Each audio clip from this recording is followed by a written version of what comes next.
Sealed within his chamber, Haruto is left confused as to why his father no longer pays him regular visits. He assumes that his father must be preoccupied with some other matter, a notion he's quite alright with, as it excuses him from his vigorous swordsmanship drills. Suddenly, his ears catch a commotion outside. A maid, frantic and flustered, is searching for dressings and antiseptics to treat the wounded.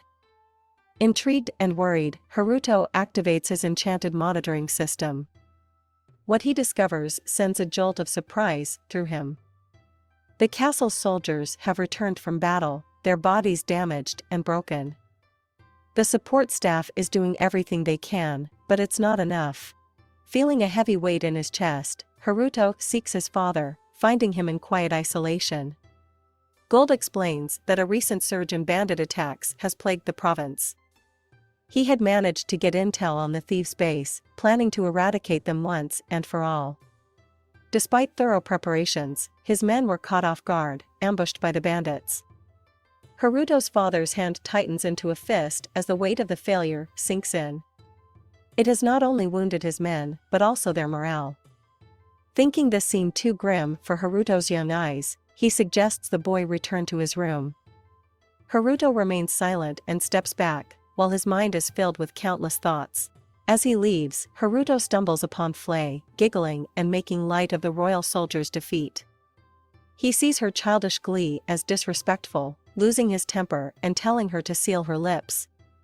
As they part ways, Haruto stealthily employs his healing magic, mending the injured soldiers' bodies to everyone's amazement, including his father's. Retiring for the night, Haruto wakes to find Flay devotedly standing outside his room, silent. He asks her if she's been there all night, to which she doesn't reply. Realizing that she's only obeying his previous order, he grants her permission to speak, expressing his regret for his previous outburst. Flay, misinterpreting his actions, feels guilty and apologizes. Haruto brushes the incident off and guides Flay to the castle rooftop. There, he unveils his magical surveillance of the province, expressing his intention to find the bandits who attacked his father and the soldiers, and bring them to justice. With Flay's assistance, they discover a gang of bandits partying deep within the forest, in the company of some strangely familiar faces dressed in soldiers' attire. Putting two and two together, they realize that the bandits must have had a tip-off from inside the castle. Taking matters into their own hands, Haruto and Flay employ their flight magic and head for the forest. Watching them from a window, Haruto's younger sister is left pondering the true nature of her brother. Meanwhile, in the forest, the bandits reveal that the soldiers' captain is a mole, plotting against Haruto's father. Just in time to hear the revelation, Haruto casts an immobilizing spell on their enemies. They learn that these soldiers belong to the neighboring empire and had been spreading chaos within their kingdom in the guise of bandits. The pair can't fathom how these enemies managed to cross the heavily guarded border, only to discover that an accomplice had assisted their intrusion. Seeing this as a direct threat to his father's life, Haruto expresses an artificial sense of gratitude to the spies but does not intend to show them mercy. He orders Flay to set the fort ablaze as a punishment for their ambush, leaving no evidence of their visit. They depart quietly, Hart planning to inform his father anonymously about the day's events. The following day, an anonymous letter enlightens Haruto's father about the spy infiltration and the bandits' eradication. The elder man, having suspected something wrong after the ambush, is not surprised but troubled. He instructs his advisor to extract more information from the spies, preparing for the worst. His daughter, Charlotte, suspects the involvement of Haruto and Flay, decides to approach Flay for answers, having a feeling that she might know more. Finding Flay in a direct manner, she questions if there could be two of Haruto, as she'd spotted him soaring with Flay. Based on her knowledge, Haruto shouldn't have the mana required to take flight. Hence, she decided to visit his quarters to inspect and discovered him in deep slumber, like a baby.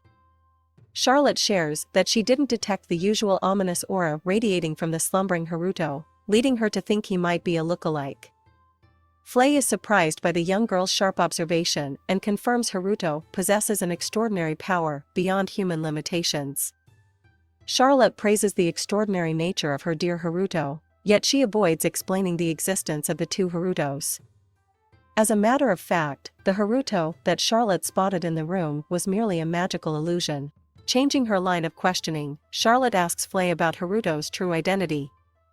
Dodging the question, Flay advises Charlotte not to fuss over petty matters and advises her to focus on her own affairs if she wishes to grow up like her. Flay later lets Haruto know that Charlotte has discovered his secret outing the previous night and his magical replica.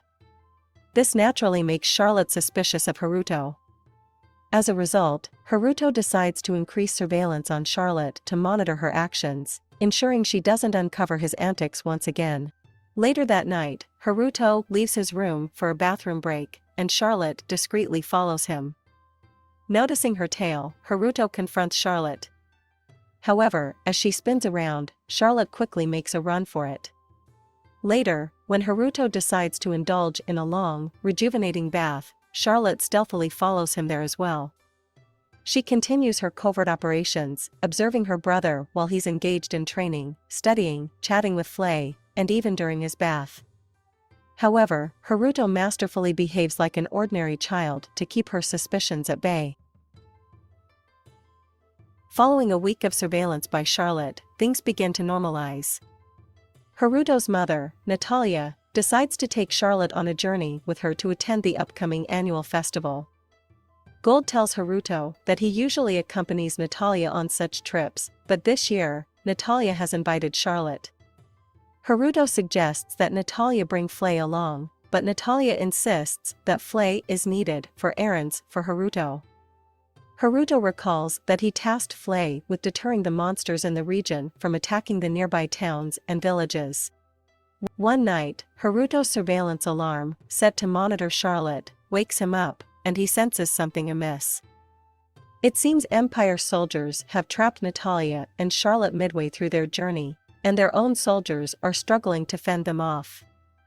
Natalia attempts to flee while holding Charlotte, but the Empire soldiers use their magic to apprehend them, injuring Natalia's leg.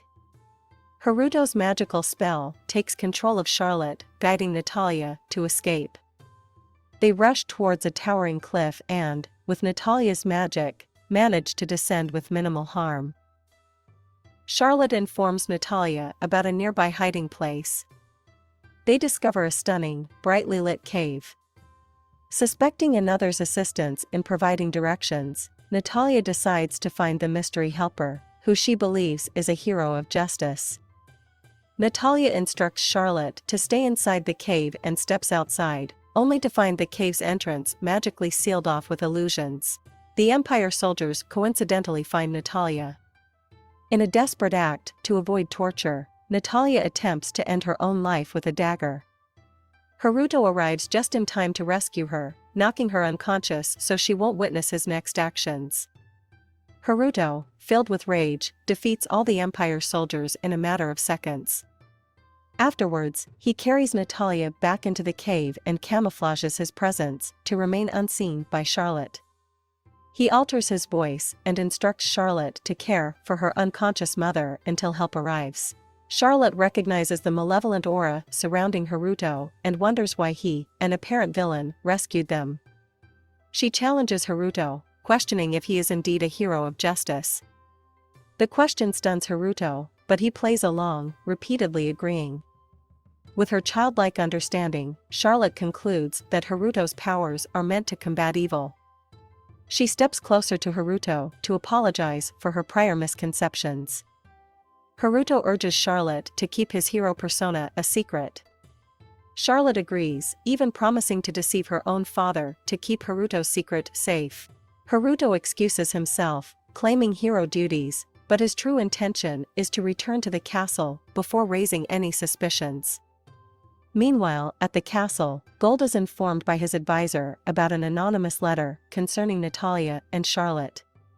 According to the letter, both his wife and daughter are safe, escorted by Flay.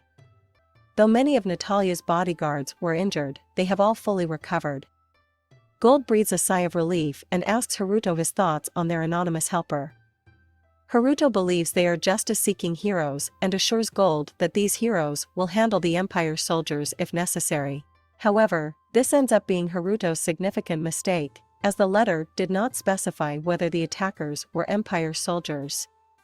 But before Gold can connect the dots, Haruto quickly diverts suspicion with an excuse. When Charlotte and Natalia finally return home, after warmly embracing Gold, Charlotte moves to hug her brother, something she's never done before. Bringing this episode to a close. Feel free to comment if you're interested in following more of this exciting series. Thanks for your time. If you stayed until the end, please like and subscribe for more anime recaps.